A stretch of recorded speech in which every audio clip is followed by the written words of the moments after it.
Hello and welcome to another episode of our UC Merced Student Career Center Career Conversations. Today we have an exciting look and glimpse into the world of higher education innovation, trends within higher education, trends within leadership within higher education. So if you are a student here at UC Merced or beyond that's interested in taking this pathway, you'd really love today's episode as we really discuss and dive in deep into how do you really go into higher education as a career option?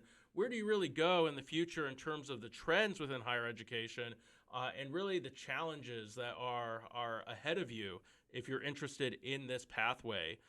Today, we are joined by Dr. Rich Shintaku, who is here today to really discuss about his leadership past, and also trends that he's also seeing out there in the future. You'd find that his information is extraordinarily valuable. He has a lot of rich history in really understanding the world of higher education, of really the processes that go into running a university, and can really be a good guide for you in the future. So, welcome. Today, I want to begin with you the first question that we have, and we always begin every single episode of Career Conversations with this question. It's the question. And it's the question because this is usually, students, the question that is given to you within your interview setting. So if you ever interview for a job or internship, it is the question that 95% of the time you will get. So my first question for you, Rich, is tell me a little bit about yourself. Well, you got a few days for me to answer that because I'm kind of an old guy, Rob. I actually have been in higher education for over 40 years. But just to kind of give you a little background about myself, because I think a lot of our students too, uh, you know, first and foremost, your identity, the relationship between your identity and family and background really does you need to see how that aligns with your career path. And for me, I chose higher education leadership as my path. Uh, Born and raised in California in the Bay Area. Actually, I do have Central Valley roots here, and so that's what drew me to UC Merced when I worked here a while back. Um, Third generation Japanese American, but also important to note is I'm the first generation in my family to go to college, and I think that there's a lot of students here at UC Merced and elsewhere that are first generation. So it can be done. And interestingly, I chose the path of higher education kind of by accident. I don't think anybody goes into college thinking I want to work in higher education. It for me it was that's where I the vehicle by which I gained experience and knowledge in many ways. And so I would say you talk to a lot of people who are in higher education, and they'll say, "I didn't come in here with higher education." I guess being a first generation, I actually majored initially in chemistry. So far cry from that. Didn't last very long. Didn't do so well in chemistry. But anyway, but that said, I guess I really want to get down to the amount of years I've been in higher education. Um, I think I've done everything, a lot of different things. So a variety, and that's one thing to think about. Um, Whether it's a matter of I couldn't really find, I think if anything in your career path, I realized sort of what I didn't want to do versus what I wanted to do, and you just sort of you go down the path and you eliminate. I don't think so. But in my pathway in higher ed, I was a staff member. I was a student staff person. I was a staff member. Uh, I did go on to graduate school and earn my master's degree and thought I was going to end there. Came back into the workforce and worked in student affairs administration and enjoyed that. Like I kind of got tired of it, and so I had more. If anything, I had more questions, more research questions about what makes higher education tick and why our students, why do they excel in higher ed and why do they fail and leave higher education? And so that curiosity really sparked me to think more deeply into um, the role of higher education in the life of an individual. Um, Went on to be high-level administrator, a professor, and a department chair in a college of education, and also the types of institutions. One of the great things about being in higher ed is, you know, even if you were to come to a, let's say, UC campus, it doesn't mean that you're going to end up working in a UC campus. I've worked in very large universities like Michigan State University, UCLA. I've worked in small private liberal arts colleges. For me, it was up in Oregon at Willamette University. I've worked in and worked at a community college, and each of those experiences really, I think, were two things. One, it was great to have that variety, and it really sparked again those questions about the role and the space and the place that you're in and how that shapes your development and career choices and such. And so that's really what I did. I went to college as a first gen, and I never left. In many ways, I did go on to earn my doctorate, PhD in education from UCLA. It was necessary for me to go down that in order to go down that professor path in higher education. And it also just, again, it allowed me to think more deeply and more explore sort of the role of higher ed in many ways. And so that's my background in higher ed. Went to college, never left. Yeah, and I think a lot of us actually go through that process of like once you start working into higher education, it's sort of, I mean, you fall in love with the mission, you fall in love with the value system, and so it's a good track, it's a good career track. Well, I fell in love with the variety. I mean, Yeah. you know, everyone's different from the next, and they have different skill sets, different interests, different strengths, different weaknesses, and there's usually a pathway for each of those in a higher ed setting, and that's what's kind of cool. Absolutely, and your background is so incredibly interesting, and it seems like you've had an impact on several different areas of university life, both here and beyond. From what you've said, are there any ongoing changes and trends in higher education that you're really excited about in the future?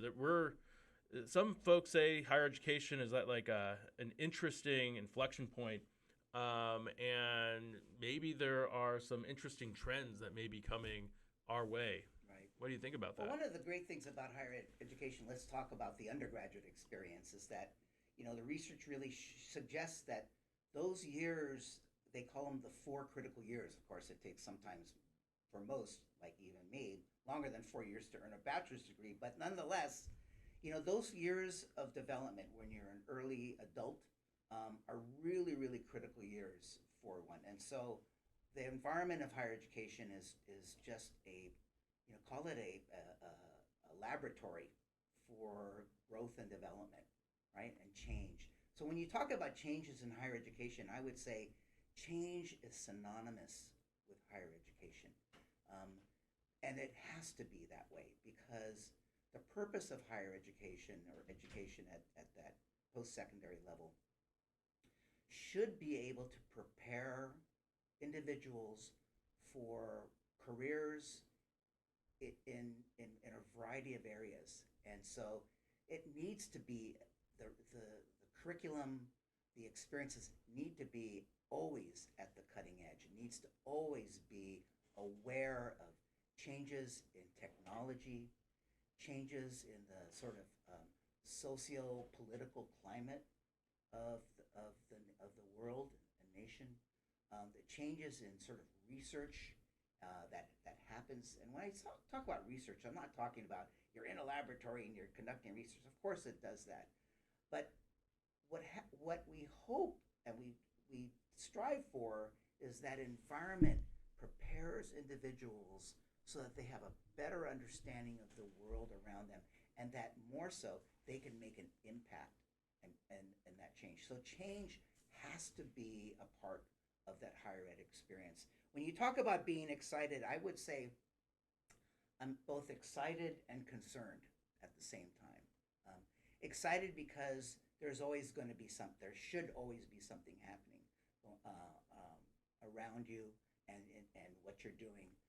I'm also concerned that sometimes the change itself creates a lot of uncertainty, a lot of sort of curiosity about of unknowns and the like. And so I really believe that institutions of higher education really need to do their homework so that they can best prepare students and not say, I've taught this particular subject area for the last 20 years, I'm going to teach it the same way that I've done it 20 years ago. It just can't happen.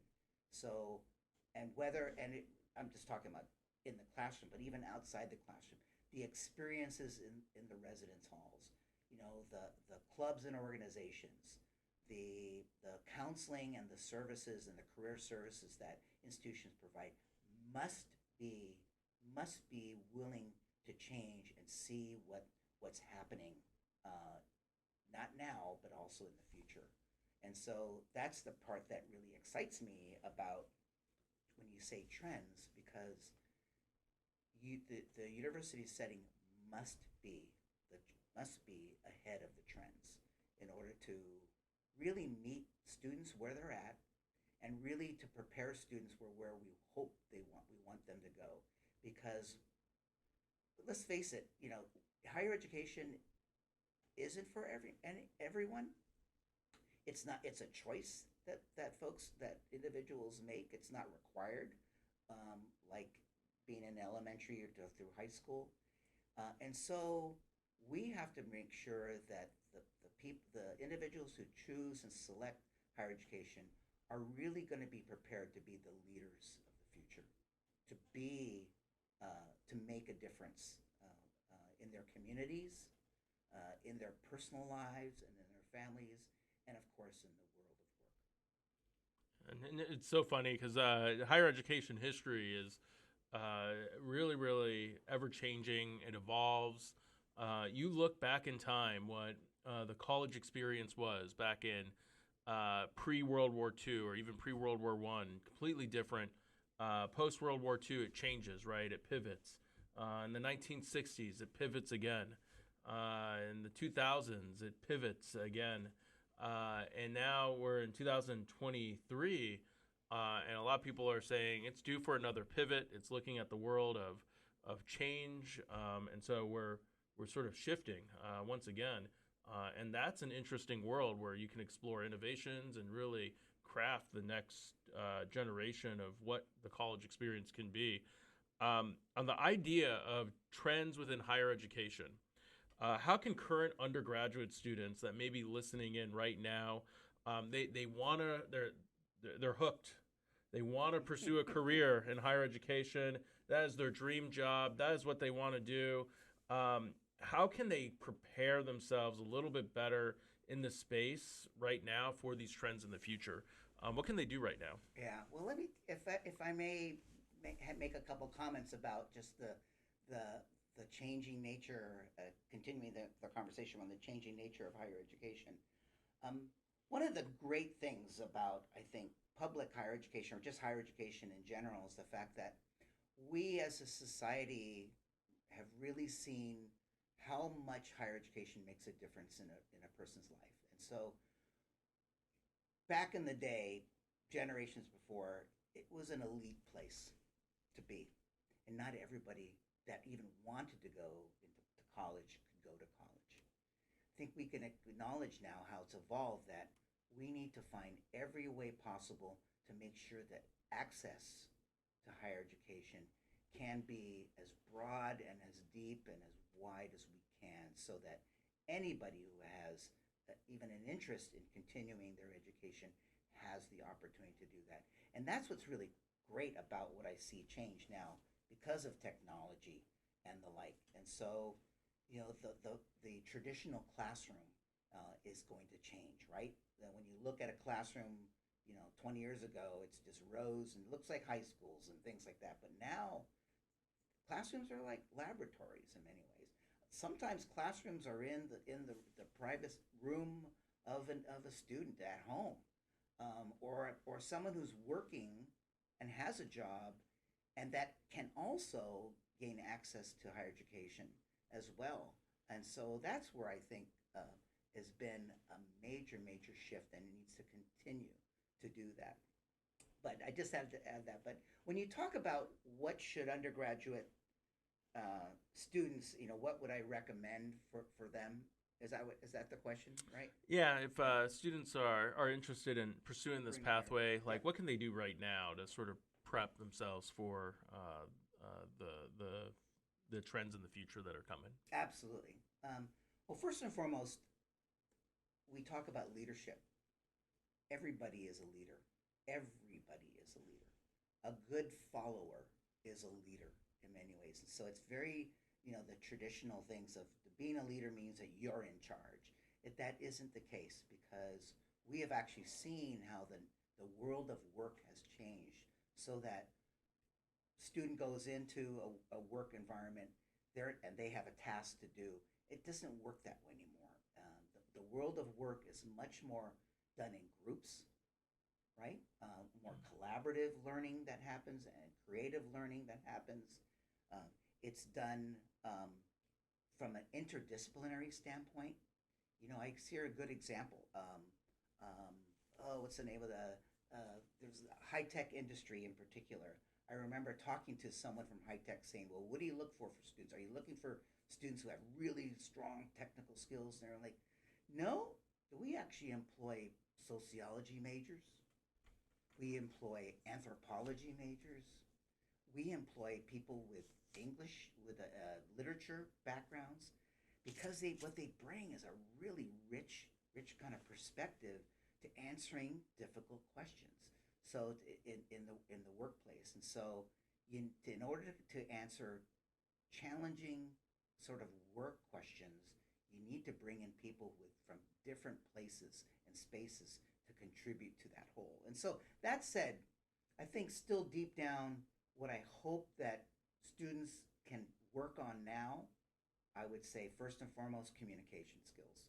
And that's very broad, I know, but that is making sure that you're a good listener, making sure that you are a good speaker, and kind of a speaker meaning in just terms of verbal communication, being able to engage with one another, being a call it a cultural engaged speaker, having a good understanding of sort of the diversity and the identities that are around, I think will make a difference. Someone who's open-minded, has critical thinking skills. I always remember going to a conference. It was on careers in medicine, and we had a panel of all these medical research and medical fields, and they were talking about they were scolding higher education. They were saying, you prepare students, you bring, and we want them to be informed, and they need to be smart, and they need to know their industry. But we really want people also who can communicate clearly, who can think who can think critically, who can write as well, even though there might be in a laboratory setting. So they really want someone with a very rounded out sort of skill sets and areas. So I would say it's so important for students to focus in on their major, but maybe take some courses outside their major that might be of interest to them. Get involved on campus as much as possible so that you can be in settings where you're engaging with people who are different than you, who are maybe where there's a problem solving sort of opportunity for you to kind of contribute to that. So those are sort of the areas that I think that people can begin. And I really don't want to, well, I shouldn't say this is really bad, but I used to get mad at people when they say there's nothing to do on campus. There's nothing to do and I say, God, you got to seek that out. Plus, I put a lot of blame to the institutions who are saying, you're probably not getting yourself out there to inform students about all the things that they could get involved with. Having a job on campus. Look at one of the biggest what do you call it, the workforce on a campus are actually students. What a great place to employ students as part-time students, because they could work within their class schedule, and they can continue to interact with people that are around them too. So get a job on campus would be another area that I think would be a great opportunity. Yeah, I think that's really good. I mean, no place to start your pathway to really getting a career in higher education than actually working as a student in higher education, even if it's at the coffee shop, even if it's at the athletic shop, or the bookstore or the library. I mean, just getting a start, getting your foot in the door You is want a to good know idea. what my student job was when I was an undergraduate student? Here again, became a professor. I put up signs for the campus at UC Davis where I did my undergraduate work. Whenever there were like signage areas, my job was to put up signs around campus. That's all I did. That's where it started. So you never know, right? Yeah, exactly. And so I think that's great advice that you're giving to the students. And, that's true about medicine in particular. One of the big characteristics for all my pre-med, pre-health student listeners out there that they usually seek from candidates that are applying to medical school. It's actually leadership and communication characteristics that they're seeking out from you.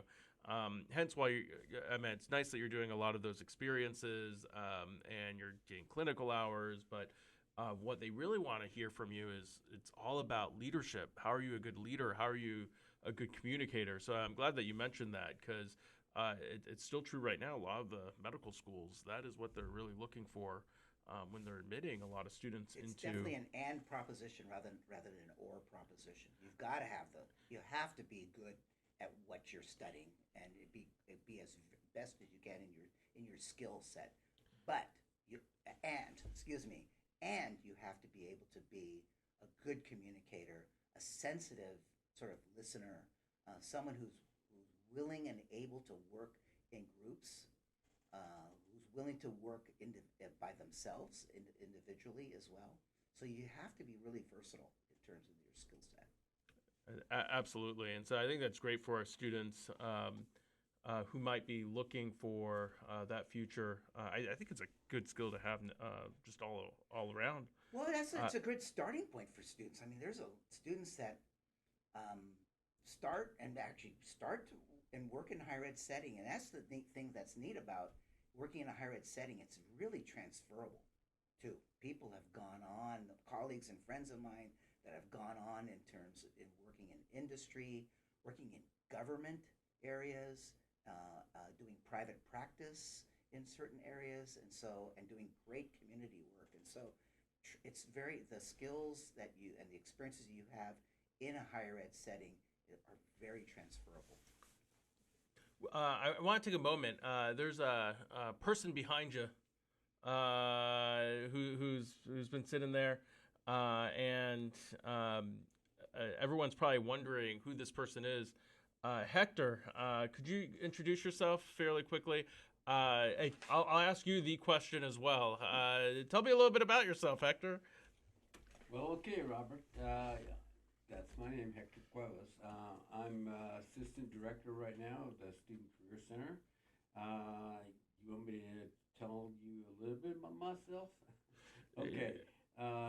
Here goes. Tell me when to stop. Let's see. I've also been in education for a long time, almost 45 years, and I've been thinking a lot about that. And so I started my career back in the early mid-70s at UC Santa Cruz, and I was an EOP counselor there, and that's the Educational Opportunity Program. It was for first generation students. We had a lot of farm worker children, farm workers, because we recruited heavily in the Central Valley. That was our trick to get some really good students. And we were in the Santa Cruz, but we convinced them to come. But anyways, it was a great program. I've met a great colleague there, in addition to Rich Noy Lozano, who has been a lifetime friend and colleague, and our families have grown up. But education is something that I just felt I was going to pursue. And I got my bachelor's in history at San Jose State, but started at a community college. I'm a first generation student. I started at College San Mateo. It took me 3 years, but I transferred from there to San Jose State and graduated from there and decided to go to grad school. But I wasn't quite sure. I wanted to do first educational information technology. So I did that for the first year. And then I thought, let me try something else. And then I tried a master's in history, and that worked okay. But my professor said, you really need to get a doctorate to be a professor. So anyways, I found another route in an area that I love. I got a master's in counseling, particularly college and career counseling. And that just suited me really well. And I met a lot of people there in my program that are colleagues and doing that work in universities and colleges across the state. So I got my job there at UC Santa Cruz as a counselor and just did a variety of programs. I initiated a graduate EOP program so that we could recruit and retain PhD students. We also formed a minority biomedical research program. So there was a lot of initiatives that were happening that we thought about it, and we put our minds to it, we strategically figured out how to use the resources that were there. We could come up with these programs for students who really got a lot out of them but enjoyed having them. And so I enjoyed my time at UC Santa Cruz. But I was sort of lured by a friend to Stanford University. And she worked there and told me about a position there. And after about 3 years at Santa Cruz, in a career center to do career advising. Well, part of my master's had been career counseling and professional development work. And so I thought, wow, yeah, I'd love that position. So competitive, but I interviewed and I got it.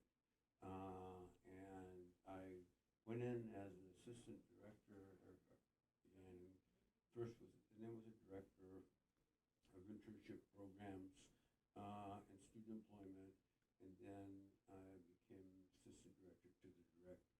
But working in a small private college really showed me a lot of things that I learned about myself, number one, about students that were first generation and were students of color, and then the mass majority of the students that went to Stanford who were fluent. I'm not saying anything that's not true. Mostly white, but I learned a lot of things as I worked there. I had an opportunity after 10 years at the Career Planning Center to get a job as director of undergraduate advising for Stanford, taking over the advising system and more of the academic and graduate school, professional school advising. And I was excited about getting that job. It was very competitive. I had just gone through a management development program at Stanford. I hear there's a really good one here at UC Merced as well. And that really prepared me, I think, for taking a senior position that I reported to the vice provost of undergraduate education. And but I'm a big thinker kind of person. I'm a futurist, and I know how to get money. And I put all those three things together, and and just went to town. It was fun because I had to write proposals. Nobody just gives you $10,000 or $50,000, but I got good at writing proposals, and I got good at building what somebody at Stanford taught me: spheres of influence. You don't do it by yourself. Relationships are key. Collaboration, the things that Rich mentioned, working with a team, building bridges and partnerships. Those are cool in whatever, I think, occupation that you would pursue, but it was certainly in academia a way to build a coalition of support, a safety net, if you will, for students. So then I did that. On that note of collaboration with Rich, I wanted to sort of get to that a little bit because you said 3 things of interest that even Rich mentioned that were like key characteristics of you. We've spoken prior. I'm just wondering, Rich, could you talk a little bit about like some of the things that you collaborated with Hector on in the past, and maybe how this could sort of help with a lot of advice for students that want to maybe take a similar path in the future as well? Yeah. Well, it actually didn't get to that point, but we actually worked together at UC Davis for several years. And the neat part about working in higher education is that we each came in with very different professional experiences, but there's obviously things that we had in common. The great part about what kept me going and interested in higher ed was that I was always able to work collaboratively with incredible people that I kept on learning from. And I learned a tremendous amount from working with Hector because he had the skill set and experiences that I didn't have. But I had some skills and experiences that he didn't have. And so we worked together, specifically working with graduate students and looking at their professional development and their career development, and got exposure to not only the things that are happening on campus, but for the professional organizations that are outside of the higher ed setting, like SACNAS and other places like that. And it really gave me exposure to, and really a piece of advice for students is that you can work and you can thrive and do a lot within the sphere of your institution, but it's really important to get out, whether it's through an internship or getting involved with professional organizations that you can then test out what you've learned with people who are kind of doing the same thing in other institutions. You'd be amazed at how much differences there are, as well as the similarities. And that just is always just going to add to your overall growth and development. So the areas that I worked and really cherished my time in working together with Hector was really with gaining exposure to sort of things beyond the higher ed sort of campus setting, and getting involved. And that's an area that I was able to kind of get more involved myself outside of higher ed. So I know you both at Davis worked on the Prep Medico program, if I remember, and is that really how Prep Medico is a great program. It helps prepare undergraduate students for possibly medical or other health professional schools by giving them some training and some courses that they're facing, biochem, organic chem, great shadowing experiences, leadership experiences within like underserved areas. It's a really great program, but it was created due to just maybe there's a gap out there. And absolutely, right. The focus of Prep Medico continues to be is they call the Central Valley, where there's a tremendous amount of population, sort of a medical desert, and that we need people in health professions who especially come from the valley, to go to serve the valley and to go back into the communities that are impacted by the lack of medical sort of resources. And so Prep Medico does that. And that's one of the things that, that's where you get your joy from. What I get my satisfaction is just seeing and knowing that you had a small part, just a real small part in the development of folks that are doing incredible things. And I keep telling folks, and I tell them all the time, students in particular, is you do well because I may need to come to you for medical care and advice, or I would love to work for you one of these days, and you just never know. And that's one of the things that Prep Medical is a great example of a program that I hope there are similar ones like that. Yes, I'm creating like an entire medical staff for me to go out there and help me out in the future. And I think that's one of those programs, like if you're a student, like and seeing those gaps, trying to figure out solutions to those gaps, that could probably be a good pathway for those that are seeking careers in higher education and maybe other areas too. Absolutely. I mean, again, the higher education it continues to be challenged by making sure that we open up the access for bright individuals who may not have had the opportunity or the exposure to what goes on and what you can learn in a higher ed environment. And so that's one of the things that beyond medical whatever, but just having opportunities to bring students to a campus like UC Merced is critical to. In fact, all eyes when you talk about Merced being the youngest UC campus, all eyes are on UC Merced. The future is at UC Merced. One, we have the space, right? Two, all of our buildings that we are building now are the best.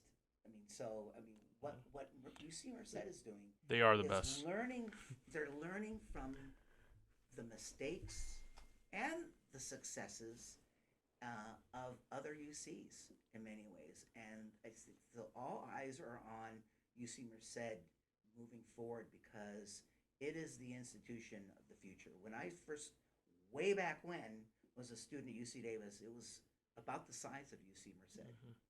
A little over like 10, 15,000. Right now, UC Davis is actually huge. It's like 45,000 students as a medical center and research all over the state of California.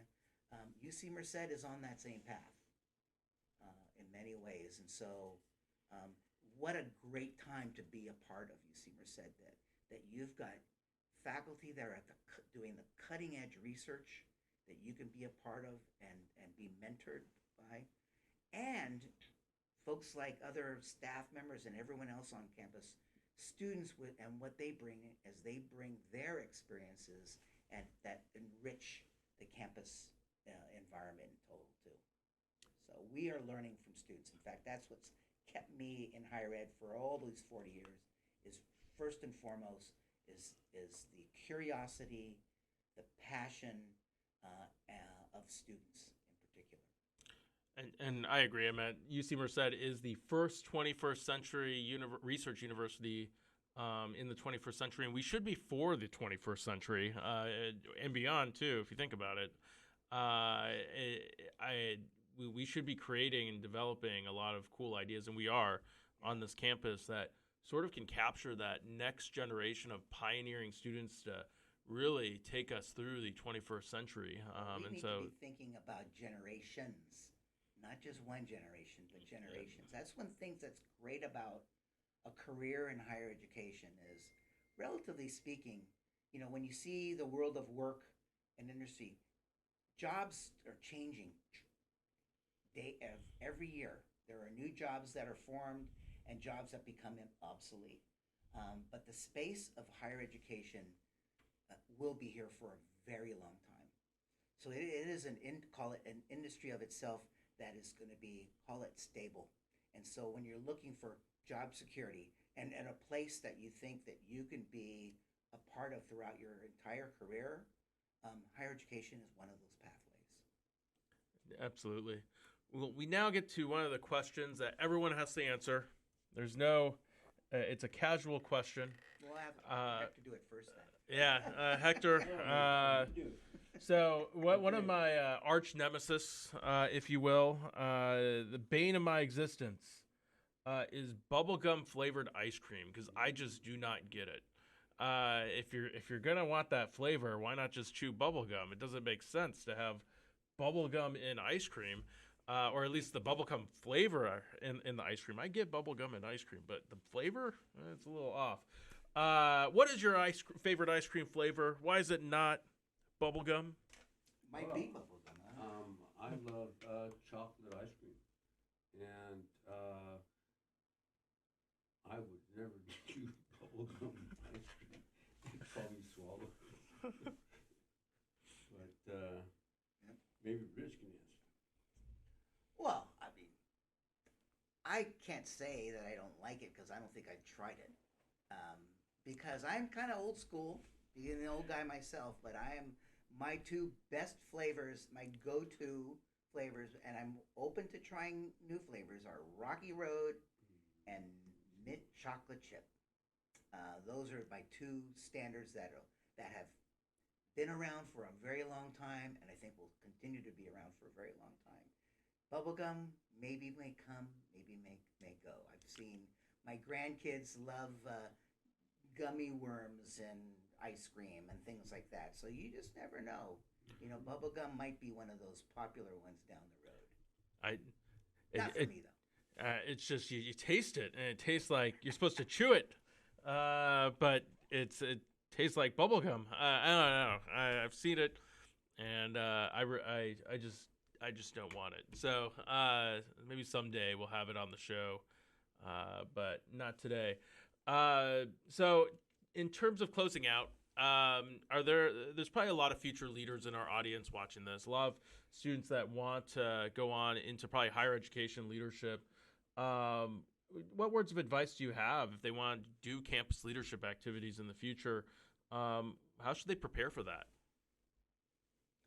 Well, they really don't need to prepare for it all because when you're talking about opportunities, you know, I still believe my philosophy in life is that you learn when you go down your path in life, you learn more about what you don't like than what you do like, and so you got to try things out.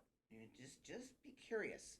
So be intellectually and socially curious, because there are and usually you will find those opportunities on a college campus. Meaning, try a particular job that might be way out of what you think that you would even be as a career choice, and you never know. You're looking at someone who came in not knowing really a whole lot about the world of work, being first generation, and I said chemistry because I figured there's science and medicine and things like that, and I quickly learned that that is not my area of interest, but my interest was much more in engaging with individuals and learning from one another and being a teacher in many ways. And so, again, take advantage of those opportunities both on and off campus. It's great to have a job on campus. It's great to have a job off campus. The other thing too is to keep an eye on sort of the communities that are out there, maybe the communities that you're from, because and study that, because that it's usually a very good indicator about what we need as a society, as a culture down the road, and kind of see what and marry sort of what are some of the problems that are out there and all the opportunities that are outside of campus, and what can you do on campus to kind of marry the two skill sets and experiences together. It sounds great. And I think that's great words of advice. I think our students and beyond will be able to take that. That's Dr. Rich Shintaku, who's here with us today, speaking on the value of really the careers in higher education. Students, if you would like to hear more, we have an entire series devoted to career conversations. And don't forget to follow us so that you're updated with more content in the future. Thanks for watching, everyone. Appreciate your time. Have a great day.